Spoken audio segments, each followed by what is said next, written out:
How's it going? So, welcome to another one of our videos. This video is going to be about filling up the freezer. So we've just moved houses and we had to empty our freezer out completely, and we've got a big new freezer now. So yeah, the plan for the next few days is to fill up that freezer. So yeah, we're going to try and film the whole process from the hunt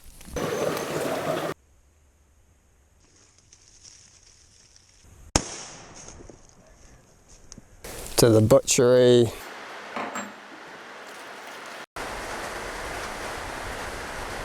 storing, how we're cooking it, all that stuff. And yeah, hopefully we'll be able to get a nice selection of different types of meat, so not just venison, but also hopefully be able to get some wild pork, and yeah, maybe some other varieties of wild meat that we can get around the place. So it's all going to be wild meat, and it's all going to be harvested from the bush.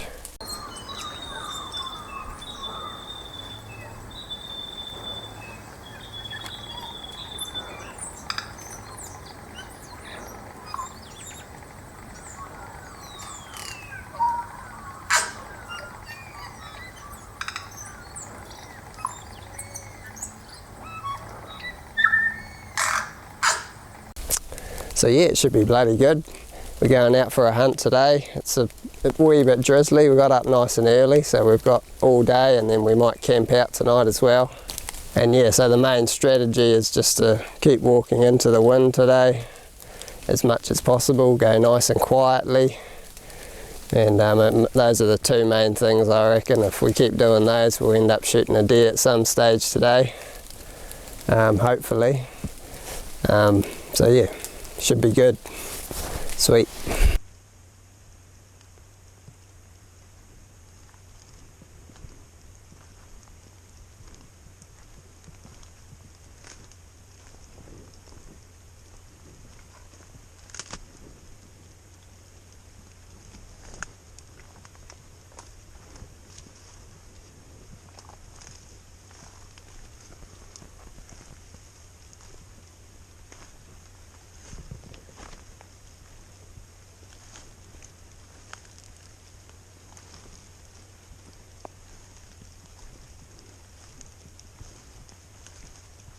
Right, so a bit of an update.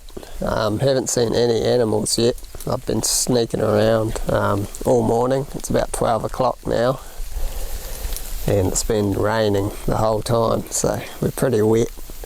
I've just set up a little fly camp here just to stash the bulk of my gear,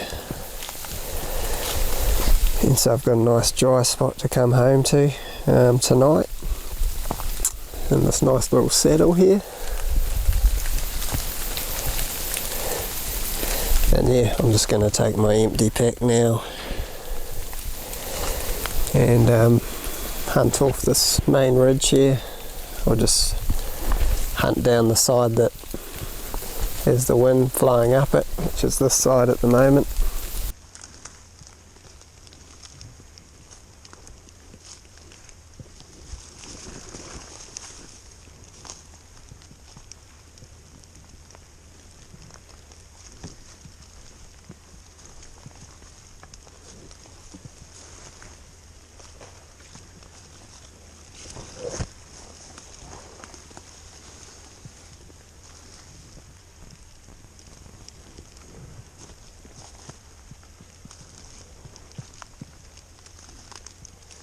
Alright, so here we are back at camp. So yeah, it's just after 5 o'clock and it hasn't dried out much. Still wet as. Yeah, I went for a nice big walk. Went down both sides of the ridge, but no luck. Still haven't seen an animal yet, so yeah, just one of those days, I guess. Bit of bad luck. If we keep doing those, we'll end up shooting a deer at some stage today. But yeah, I'm pretty buggered really. I've been walking all day. I didn't want to stop because I got all these wet clothes on, so I'm I'll get into my dry pair of clothes now that I'm at camp and spark up a quick fire, have a quick cup of tea, and then have a sleep, I think. And yeah, hopefully our luck changes tomorrow.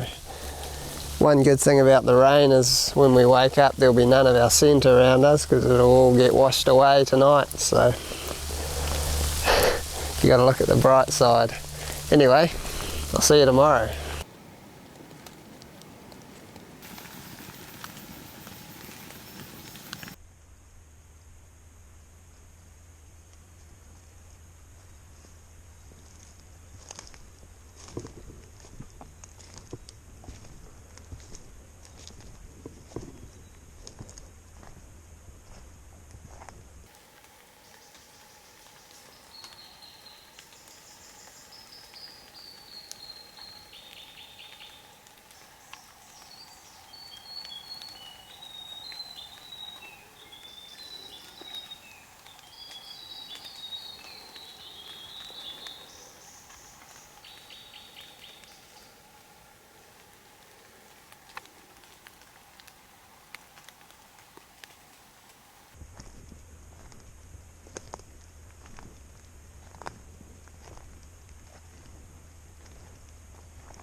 So yeah, I've just come across some fresh looking yearling prints and I've decided to just drop my pack here, take my shoes off and see if I can track down this yearling because I'm almost back at the truck and I don't really want to go home empty-handed. So yeah, we'll see how we go.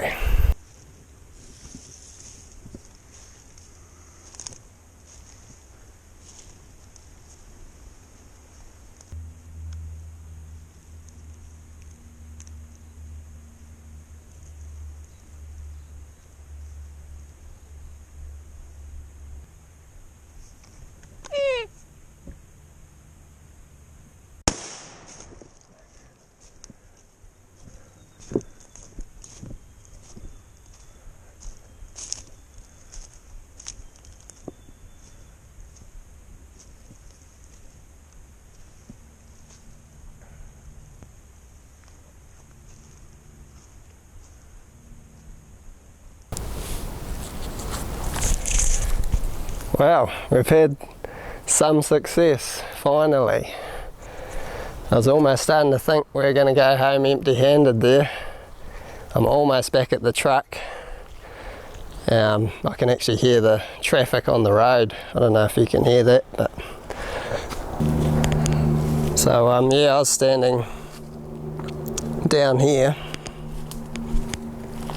about 10 metres down there, and I was looking up and this yearling was bedded down right here and all I could see was her bum poking out.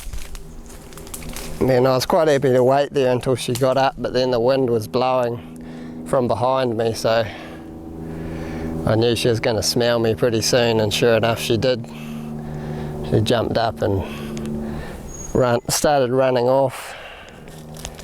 So the only clear shot I had was a head shot. So yeah, the benefit of that is there's no meat wasted at all.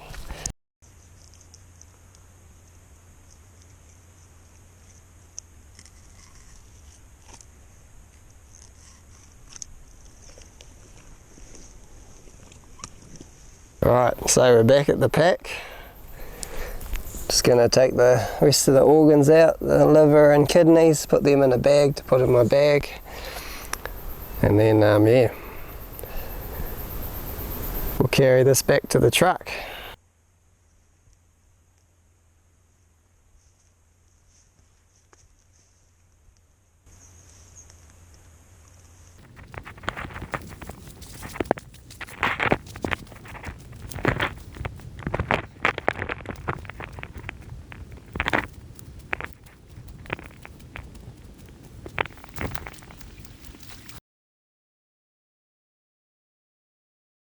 Righto, so it's the next day now. I've had the deer hanging for about 24 hours, and usually I'd want to hang a deer for at least 3 or 4 days. but because I haven't got a chiller or a meat safe sorted out yet, and the weather's quite warm at the moment, so yeah, I'm going to skin it and cut it up today, and then I'm just going to put all the meat in the fridge for about 2 or 3 days, and that'll just let the meat get a bit more tender before I put it in the freezer to store it. So that's a good way to do it if you haven't got a meat safe or a chiller available to you. You can just bone the meat out and put it in the fridge for 3 or 4 days, and it'll do just as good a job.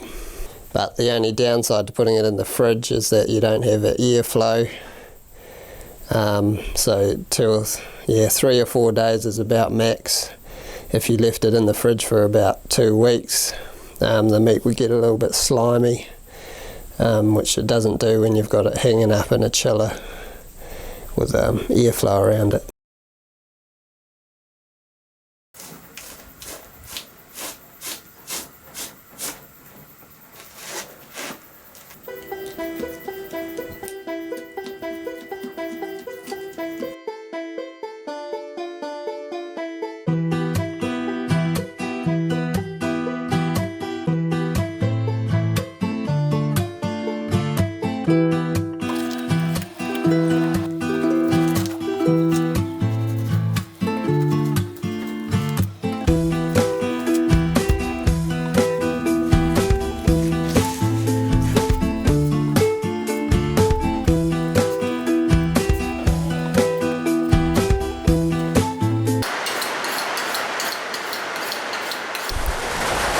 So I'll just warn you now that I'm no expert at butchery, that's for sure. I'm no professional, so this is going to be not the flashiest butchery you've ever seen. But yeah, if you know nothing and you just want to give it a go, the basic idea for getting good steak cuts out of leg muscles is you just find the individual muscle groups, and in between those muscle groups, if you run your knife down there, it'll open up really easily, and then you can use your hand to pull the muscle groups apart, and then just clean up the silver bits. So the silver bits are bits of fascia or sinew, which are quite tough to chew through if you're cooking them as a steak. So if you just slice those pieces off with your knife and then cut against the grain with your knife, and you'll end up with some pretty good steak cuts.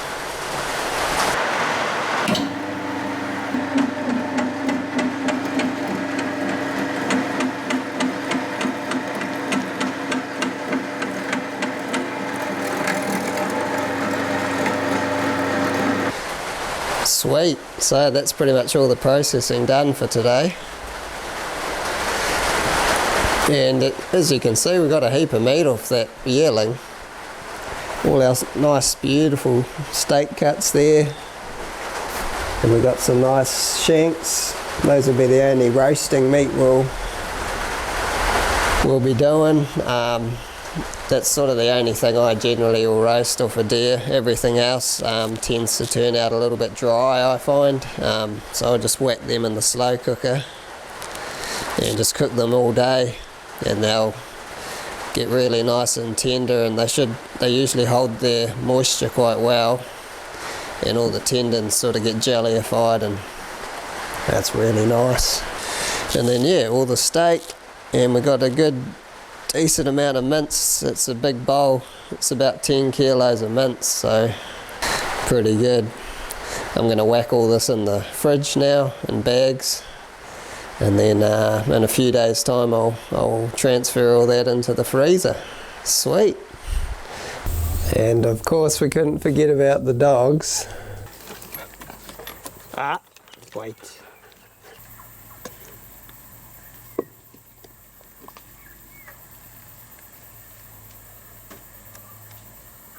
Okay.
Hello again. So we're off on another hunt today. So yeah, we've had a couple of unsuccessful hunts since our last one there. But yeah, it's just the way hunting is. Especially when you're bush stalking, you're not going to get one every single time. But it's just nice to get out in the bush. So yeah, today the plan is the wind's coming down this valley. So I've dropped in quite far down. And I'm just going to hunt my way up it. I'm going to be in the creek and out of the creek. There's some quite nice game trails up here, up on this face, so I'm going to be sneaking along them a bit and then looking down in the creek because it's quite open down here, and yeah, you could easily see a deer down here as well. So yeah, we'll see how we go. Wish me luck.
Wow, we've had success.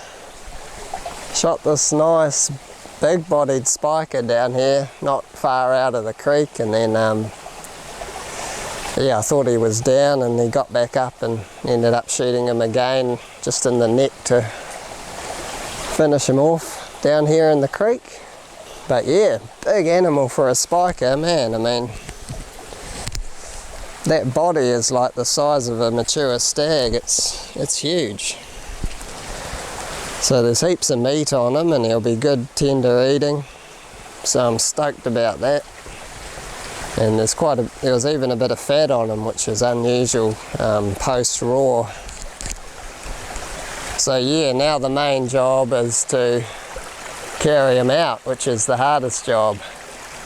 So this valley, this wee gully we're in at the moment, is quite steep-sided. And there are actually, you can't see it from here, but there's a few little bluffs up in there that you can't actually get past. But it's not far. Up the top there's where my truck is, so what I'm gonna do is I'm gonna take my bag and my rifle and take them up there first and find the best route, nice safe route to get up there. And then I'll come back down when I've got both my hands free and I can carry just this, focus on just this. Sweet.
Right, so now we got to do what we did to the yearling, just to this fella, pretty much the same process. So he's a fair bit bigger than the yearling was. Just, yeah, quite surprised at how big he is for a spiker. I mean, just really wide, eh? But, which is awesome. I mean, there'll be heaps of meat on him. Just to keep the flies off, I've been trying a new thing, which is peppermint essence or peppermint oil, and I've only done this with that last deer and this one, and just put a little bit of the peppermint concentrate in there and then dilute it with a bit of water, and then just been spraying it on, just spray it all over it. And yeah, I haven't seen a fly land on this one. There's no eggs on it, and it was the same with that last deer. And there's heaps of flies around.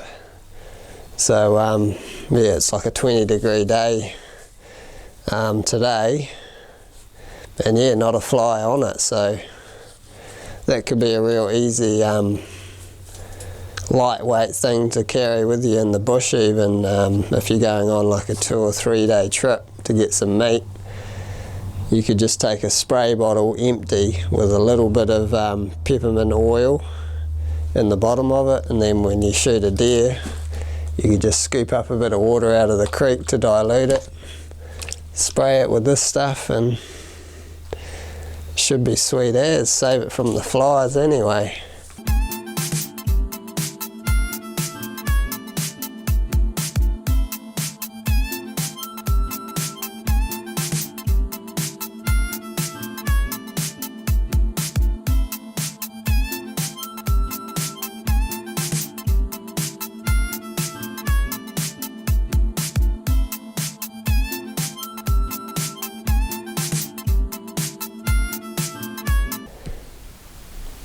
So we're only about halfway through processing this stag, and we've already got probably as much, if not more, meat than we got off that whole yearling.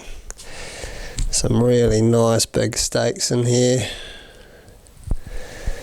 Beauty eye fillets there, we'll have those for dinner tonight. And now I'm just doing the mince, and I'm actually mixing it today with some possum meat that I got off my trap line yesterday morning. Yeah, I went through and picked out the bits of fat as well, the fattier parts of the possum inside the rib cage and that. And so I'm going to mix that in with this venison mince. Because the venison mince is so lean, there's really no fat in it, and possum meat's quite high in fat if you get possums that are in good nick. It's really nice oily meat. So yeah, I'm just going to add a bit of possum, bit of venison, bit of possum, bit of venison, and so on. So a little handy tip for when you're freezing your mince bags is if you lie them flat like these are and squash them down a bit, they won't tend to stick together when they freeze. And also the best part about it is you end up with a nice thin bag of mince, so it's real quick to defrost it if you haven't got anything out for dinner and it's like 6 o'clock. But a bag like that will defrost in like 20 minutes, half an hour. So the fridge is looking a bit better now. We've got heaps of mince, nice and conveniently put into those flat bags like we were saying. We've got a few shanks in there for roasting, heaps of steak, all going to be really tender, and lots of organ meat and a bit of our possum venison mince mix. And yeah, the best thing about all of this meat is that it's all organic, it's all free range wild meat, and it's all been free. So we're pretty lucky to be able to go out and harvest our own meat. And you know, all these animals were living in pristine bush and drinking out of crystal clear rivers and streams. So yeah, it's pretty awesome when you think about it. So yeah, I've still got a few things I need to get, but yeah, that might have to be saved for another video. This video is already pretty long, so yeah, I might call it there. Thanks for watching, and we'll see you next time. Cheers.